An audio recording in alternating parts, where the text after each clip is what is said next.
Hello డియా.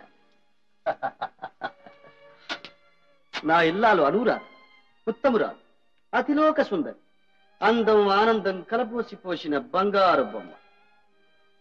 ఆమెను తీసుకుపోవాలన్న దురుద్దేశంతో విధి నాకు ఎనలేని సిరి సంపదలిచ్చింది. కాని ప్రాణం లేని ఈ దేహం ఎంతో, దేవుడు లేని దేవాలయం ఎంతో, ఆమె లేని ఈ భవంతి భోగభాగ్యాలు అంతే అయ్యాయి. రాత్రిళ్ళు నా క్షోభ ఇంత అంతా కాదు. ఈ పాప అర్ధరాత్రి లేచి కూర్చుని అమ్మ కావాలంటుంది. ఎక్కడికి వెళ్ళింది, ఎప్పుడు వస్తుంది, అసలు వస్తుందా రాదా, నీ మీద కోపమా లేక నా మీద అది వేధిస్తుంది? అమ్మకు నా మీదేనమ్మా కోపం. నేనేం తప్పు చేశాను అని ఏడుస్తాను. క్షణం తర్వాత నా పాపే నాకు తల్లి. నా కన్నీరు తుడిచి నన్ను జోకొట్టి తను నిద్రపోతుంది. ఈ పరిస్థితి చూసి నా బంధువర్గం అంతా ఏమంటున్నారో తెలుసు. ఆనందరావు, భగవంతుడు నీకు ఎనలేని సిరి సంపదలు ఇచ్చాడు, అందం ఇచ్చాడు, ఆరోగ్యం ఇచ్చాడు, వయసు మాత్రం నీకేం మించిపోయింది కనుక మళ్ళీ పెళ్లి చేసుకో. నీ ఇంటికో మహాలక్ష్మి, నీ బిడ్డకో తల్లి లభిస్తుంది అని బలవంత పెడుతున్నారు. చదువున్న నా ఫ్రెండ్స్ అంతా ఏమంటున్నారో తెలుసా? అయిన వాళ్ళని అడిగితే ఒకవేళ కాదంటారేమోనన్న భయం అయితే ఏమీ లేని వాళ్ళని, పోనీ ఏ అనాథనైనా సరే చదువుకున్న ఒక మంచి అమ్మాయిని చూసి పెళ్లి చేసుకోరా అని ఘోష పెడుతున్నారు. ఇవన్నీ ఆలోచించి బాగా ఆలోచించి నేను ఒక నిర్ణయానికి వచ్చాను. అదేమిటో చెప్పనా? షలాయ్? వద్దు, మీ నోటితో ఆ మాట చెప్పొద్దు, నేను వినలేను. నాన్ సెన్స్, వెనక తప్పదు. ఈ పిల్ల కోసం నేను పెళ్లి చేసుకున్న ఆ వచ్చే మహాతల్లి నా పాపకు సవతి తల్లి బాధిస్తుంది. ఒక్క మాట అంటే, ఒక్క దెబ్బ వేస్తే మై గాడ్. అందుకని ఈ బిడ్డ మీద, చనిపోయిన నా భార్య మీద ప్రమాణం చేసి చెప్తున్నా, ఈ జన్మకిక పెళ్లి చేసుకోరాదు అని నిర్ణయించుకున్నాను. నిజంగానా? Silly, very silly. నా బిడ్డ తప్పితే ఈ లోకంలో నాకెవరి మీద, దేని మీద ఆసక్తి లేదు. ఈ లోకంలో ఉన్న స్త్రీలందరూ నాకు తోబుట్టువులు లాంటి వాళ్ళు. మీ మాట తీరు అన్నీ నేను అనుకున్న దానికి భిన్నంగా ఉన్నాయి. అంత ఏదో కథలా ఉంది. ఎవరు మంచో ఎవరు కాదో తెలుసుకోలేని పసితనం, ఏది తప్పో ఏది ఒప్పో అర్థం చేసుకోలేని అమాయకత్వం ఇప్పటికైనా బోధపడిందా? ఆత్మహత్య మహాపాతకం. నీ వంటి ఆడపిల్ల ఇలా సాహసించి ఒంటరిగా ఇల్లు వదిలి బయటకు వస్తే ప్రమాదం కూడా. ఇవాళ నాకు కనిపించావు గనుక సరిపోయింది. సపోజ్ ఎవడైనా ఒక రౌడీ చేతుల్లో పడితే ప్రాణం కన్నా విలువైన మాన మర్యాదలు ఏమయ్యాయి? నేను ఒక ఆడపిల్ల తండ్రినేనమ్మా. నీ తండ్రి క్షోభ నాకు అర్థమవుతుంది. నిదానంగా ఆలోచించు. పోనీ ఇప్పుడేమీ చెప్పనక్కర్లేదు. రేపు ఉదయం నీ అడ్రస్ చెప్పు. నేనే స్వయంగా తీసుకెళ్లి నిన్ను మీ ఇంట్లో దిగబెడతాను. నువ్వేమైనా తప్పులు చేసి ఉంటే మీ పెద్దవాళ్లకు నేను సర్ది చెబుతాను. సరేనా? Okay? No no, what is it? Get up, get up. లోకంలో అందరూ మీ వెంటి సత్పురుషులే అయితే ఏ ఆడపడుచుకు జీవితంలో ఎలాంటి ఒడిదుడుకులు రావు, ఇలాంటి దురవస్థలు పట్టవు. స్త్రీ జాతే మీ వంటి వారికి చెయ్యెత్తి మొక్కుతుంది. నో నో, నాకు అలాంటివేమీ వద్దు. రేపు నిన్ను మీ ఇంటి దగ్గర అప్పచెప్పాక థ్యాంక్స్ చెబుతూ గాని అంతే చాలు. పపి డియర్, చూడమ్మా, అత్తను తీసుకెళ్ళి భోజనం పెట్టమ్మా. మరి మీరు? ఇప్పుడు కాదు, తర్వాత. చూడు రాధా, నీకేం భయం లేదు. ఇది నీ అన్నగారి ఇల్లు అనుకో. అలసి వచ్చావు, భోజనం చేసి హాయిగా నిద్ర. Thank you very much. Good night. Good night.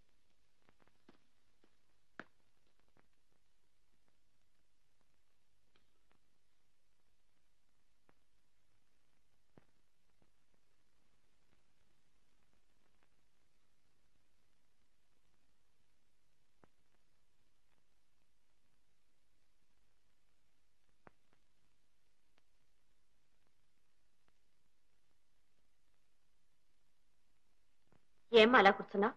మీరే కబురు చెప్పరు, నాకు నిద్ర రాదు, ఏం చేయను? కబుర్లా? నా మనసు బాగుండలేదమ్మా. నా మనసు బాగలేదు. నీకో మనసు, ఆ మనసు బాగుండకపోవడమా? ఏమ్మా, నిన్నెవరేమన్నారు? నేను రోజు మా డాడీతోనే కలిసి అన్నం తింటాను. ఇవాళ ఆయన నా టేబుల్ దగ్గర కూడా రాలేదు. అందుకని నాకు ఏడుపు వస్తుంది. నీకు మీ నాన్నగారి మీద ఉన్న అపేక్షలు నూరో వంతన్నా నాకుంటే. అత్త, నీకు కూడా నాన్నున్నారా? ఉన్నారమ్మా. నువ్వు కూడా రోజు మీ డాడీతోనే కలిసి అన్నం తింటావా? నిన్నటి వరకు అంతేనమ్మా.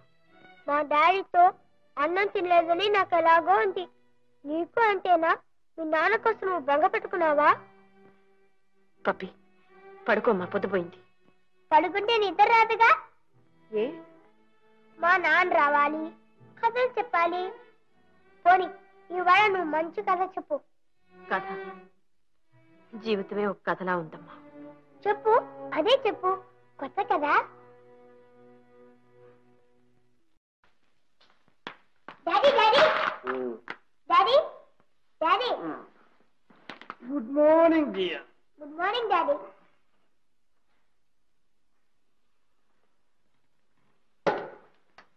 అత్తలేచిందా?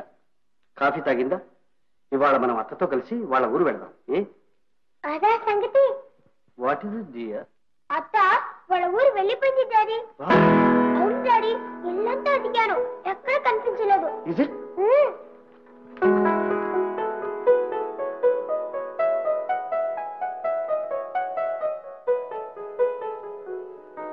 Poor girl. May God save you. May God save you.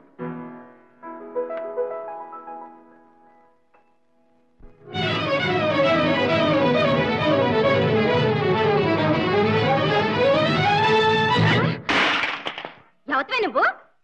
అయ్యో, ఆశని పొగరు బొగ్గులైపోను, నీ సింగారం సట్టుబండ్లావా? దారి కాపడ్డంలే? దారి తెలవక ఎలా పోతున్నానమ్మా, క్షమించు. ఈ నంగనాస్ కబుర్లకేం గాని డబ్బు కట్టు. డబ్బా నా దగ్గర ఎక్కడిది? ఆశని 5 సేరు పాలు పొట్టనెట్టుకుని డబ్బు లేదంటావా? నేనేం కావాలే? నన్నేం చేయమంటావమ్మా, ఏదో పొరపాటు జరిగిపోయింది. పొరపాట? నడు, ఇంటి నడు. చెంబు తప్పేలా తెగనమైనా సరే నా డబ్బు నా కట్టు. మాది ఊరు కాదమ్మా, నాకెవరూ లేరు. ఆశ వగలు మారి నీ ఏసాలు నాకు తెలవా? డబ్బుతే లేదా స్టేషన్ పదా. పోలీస్ స్టేషన్ కా? వద్దమ్మా, కావాలంటే మీ ఇంటికి వచ్చి చాకరీ చేస్తా. నా ఇంటికి వచ్చి నా నెత్తినెక్కుదామనా? చేతిలో డబ్బులు లేకపోతే చేతున్న గాజులు ఇవే. ఆగమ్మా ఆగు. ఏమిటే సుబ్బి, 5 సేర్ల పాలకి బంగారు గాజులు కావాలా నీకు? అయితే నా డబ్బులు నాకు ఇమ్మనమ్మా. నీ డబ్బు నేను ఇస్తాలే. వద్దులేండమ్మా. నువ్వు ఉండమ్మా. ఎంతే? తెలదేటి, 5 సేర్ల పాలకి 6 బావలా. సరే తీసుకో. ఒక్క నీరు సుక్కన్నా కాపలేదు, ఇంకా చింత పిక్కేసినా మునగదు. అయితే ఏమంటావు? 5 సేర్ల పాలకి 6 బావలా. 5 సేర్ల నీళ్ళకి 10 సేర్లకి డబ్బు తీసుకో. 10 రూపాయలు చాలా? మరి కుండ పగిలిందిగా, ఆ డబ్బులో. ఆశని దుంపదేగా, చాలా గట్టిదానివే. చల్లగా ఉండండి అమ్మా.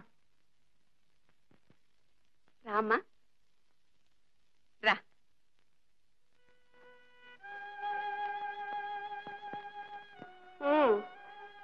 జరిగింది ఏదో జరిగింది, దాని గురించి ఏమీ బాధపడకమ్మా. అన్నిటికీ ఆ భగవంతుడే ఉన్నాడు. ఆయన నియమించిన సేవకులం మేమున్నాం. నీ స్థితిలో ఎవరున్నా ఇంటికి తిరిగి వెళ్ళలేరమ్మా, అది నాకు తెలుసు. చూడమ్మా, దిక్కులేక అల్లాడే నీ వంటి వారు ఇక్కడ 10 మంది ఉన్నారు. వాళ్ళంతా వృత్తి విద్యలు నేర్చుకుని ఎంతో ఆనందంగా ఉన్నారు. నువ్వు కూడా నీ భవిష్యత్తు నిర్ణయించుకునే వరకు వాళ్ళతో పాటు ఇక్కడే ఉండొచ్చు. అల్లికలు, కుట్లు, సంగీతం, నాట్యం ఏదో ఒకటి నేర్చుకో. డబ్బు సంపాదించు. జీవితం 3 పువ్వులు 6 కాయలుగా తీర్చిదిద్దుకో. వీళ్ళంతా నీ తోబుట్టువులే అనుకో. సరేనా? ఉంటావా అమ్మా? నన్ను కాస్త ఆలోచించుకోనివ్వండి. అదిగో అదే పనికిరాదు. ఈ స్థితిలో ఒంటరిగా ఉంటే పిచ్చి పిచ్చి ఆలోచనలు వస్తాయి. చెప్తాను. చక్కగా స్నానం చేసి ముస్తాబాబు నలుగురితో కబుర్లు చెప్పుకో. నీలా, కమల, ఈ అమ్మాయి పేరు రాధ, పాపం మీలాంటిది. తీసుకువెళ్ళి స్నానం చేయించి మహాలక్ష్మిలాగా ముస్తాబు చేయండి. వెళ్ళమ్మా, వెళ్ళు.